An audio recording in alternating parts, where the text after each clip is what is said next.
Profit Mohammad सल्लल्लाहु अलैहि वसल्लम का पुतला जलाएंगे, हजरत अली का पुतला जलाएंगे। सुन बे, अगर हम देश के कानून को ना मान रहे होते, संविधान को ना मान रहे होते, हम कानून पर भरोसा ना रख रहे होते, देश के कानून को हम सर्वोपरि ना रख रहे होते, तो मैं तुम्हारा पुतला जला चुका। मुसलमानों, तुम्हारे सब्र को सलाम करता हूं। आज रसूलुल्लाह सल्लल्लाहु अलैहि वसल्लम की शान में लगातार गुस्ताखियां हो रही है। हम उम्मीद में है कि प्रशासन हमें न्याय देगा, कानून हमारा हमको न्याय देगा, लेकिन सोचिए कब तक बर्दाश्त करेंगे? आखिर कब तक ये चलेगा? कब तक हम सब्र का दामन पकड़े रहेंगे? कब तक हम कानून व्यवस्था पर भरोसा रखेंगे? मुझे मालूम है, उम्मीद भी है शासन प्रशासन से, भले ही हमें देर में न्याय मिले, लेकिन मिलेगा। लेकिन तसव्वुर कीजिए कि अब जो है पूरा पुतला बना दिया गया है। किसका? प्रॉफिट मोहम्मद सल्लल्लाहु अलैहि वसल्लम का। किसका? हजरत अली अलैहिस्सलाम का। सोचिए, डासना का पुजारी कल ये कह रहा है कि रामायण में, माफ कीजिएगा, 10वीं में प्रॉफिट मोहम्मद सल्लल्लाहु अलैहि वसल्लम का पुतला जलाया जाएगा। ऐसी जबान अगर हम देश के हिंदुस्तान, देश के कानून को, अगर देश के संविधान को हम मुसलमान ना मानते होते ना, तो अब तक यही जिंदा ना बचा होता, हम इसको ही जला चुके होते। क्योंकि हम रसूल की शान में गुस्ताखी कतअन बर्दाश्त नहीं कर सकते। हम सब कुछ बर्दाश्त करते हैं। हमसे हमारी जाने ले लो, हमसे हमारा माल ले लो, हमसे हमारे बच्चे ले लो, हमसे हमारे माँ बाप ले लो, लेकिन हम रसूल सल्लल्लाहु अलैहि वसल्लम की शान में गुस्ताखी होगी वो बर्दाश्त नहीं करेंगे। हम देश के कानून को मानते हैं, हमारे देश का मुसलमान संविधान को मानता है और संवैधानिक दायरे में रह करके उत्तर प्रदेश पुलिस को लगातार टैग कर रहा है कि इसको गिरफ्तार करो, ये मुल्क के माहौल को खराब करने की कोशिश कर रहा है। आपने वो वीडियो देख लिया, अभी मैं आपको वो वीडियो दिखाऊंगा जो आपके रोंगटे को खड़ा कर देगी। और हाँ, जिस तरीके से गाजियाबाद के लोगों ने आह्वान किया था कि अगर यति नरसिम्हानंद सरस्वती को गिरफ्तार नहीं किया गया तो 5 अक्टूबर को हम पुलिस कार्यालय के सामने धरना प्रदर्शन करेंगे और यति नरसिम्हानंद का पुतला जलाएंगे। इस बुनियाद पर छोटा रिचार्ज यूं कह लीजिए कि ढोंगी जो है वो ढोंग रचने चला है और कह रहा है कि अगर कल पुतला जलेगा तो मैंने 2 पुतले बनाकर रखे हैं, एक पुतला प्रॉफिट मोहम्मद सल्लल्लाहु अलैहि वसल्लम का, एक पुतला हजरत अली अलैहिस्सलाम का, और अगर अभी भी नहीं मानोगे तो हम अबू बकर का भी पुतला जलाएंगे।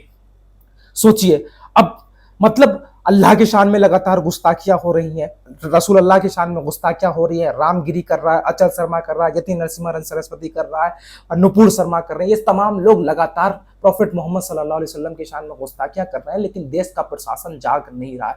देश का प्रशासन जो है, हमारी लगातार धार्मिक भावनाएं आहत हो रही हैं और हम परेशान हैं। हम देश के संविधान के दायरे में रह करके मुल्क के कानून को हाथ में नहीं लेना चाहते और ना हमने कभी लिया है और ना हम कभी लेंगे। हम तमाम मुसलमानों से अपील करते हैं, और जो कह रहा है ना कि अगर नरसिम्हानंद सरस्वती का पुतला जलाओगे तो हम जो है प्रॉफिट मोहम्मद सल्लल्लाहु अलैहि वसल्लम का पुतला जलाएंगे, हजरत अली का पुतला जलाएंगे। सुन बे, अगर हम देश के कानून को ना मान रहे होते, संविधान को ना मान रहे होते, हम कानून पर भरोसा ना रख रहे होते, देश के कानून को हम सर्वोपरि ना रख रहे होते, तो मैं तुम्हारा पुतला जला चुका होता, तुझ जैसे नालायक का, तुझ जैसे ढोंगी का, तुझ जैसे आतंकवादी का। सुन बे, खैर, लेकिन हमें मुल्क के कानून पर भरोसा है, और अगर अब भी बर्दाश्त, मुसलमानों, अब भी अगर तुम्हारी गैरत नहीं जागी तो जगाओ, वरना कल मैदान हश्र में अल्लाह तुमसे सवाल करेगा।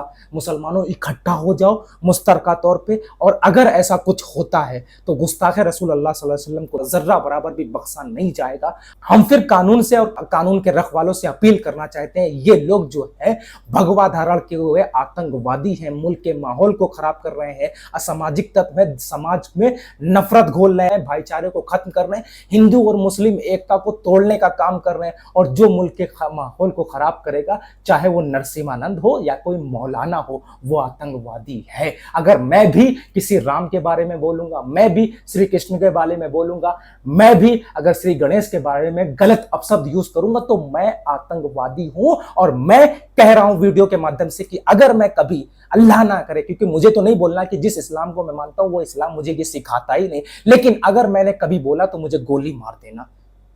खैर, अब वीडियो देखिए और मेरे इस YouTube चैनल को सब्सक्राइब कीजिएगा, और हाँ, संयम जरूर बरतिएगा, देश के कानून पर भरोसा रखिएगा।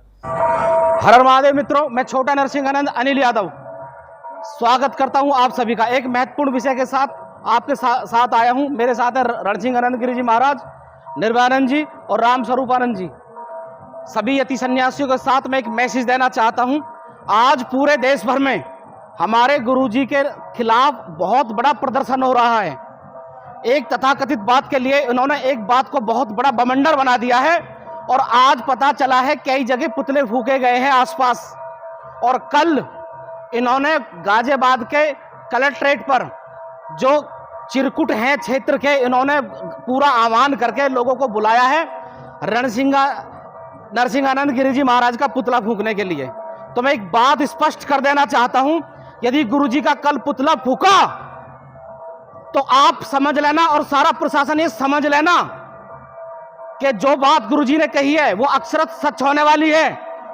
दशहरा के दिन दोनों के पुतला फूकेंगे, मोहम्मद का भी और अली का भी, और अगली बार अबू बकर का भी बनेगा। ये बात समझ लेना। यदि कल पुतला फूका तो शिव शक्ति धाम डासना से पुतला दहन कार्यक्रम अब के स्टार्ट होने वाला है। आप समझ लो, आप प्रेशर नहीं बढ़ा सकते और आप ही क्षेत्र वाले और गांव वाले और पब्लिक वाले नहीं हो। हम भी गांव और क्षेत्र के मौजूद व्यक्ति हैं। हम भी अपना संघर्ष करके दिखाएंगे आपको, हम भी दिखाएंगे कलेक्ट्रेट घेर के आपको। सबसे पहले मैं बता रहा हूं आपको, यदि गुरुजी का पुतला फूका तो ये दोनों पुतले दिख रहे हैं, तैयार हैं, मोहम्मद भी और अली भी, दोनों का पुतला दहन यहीं से होगा। हर हर महादेव, हर हर महादेव।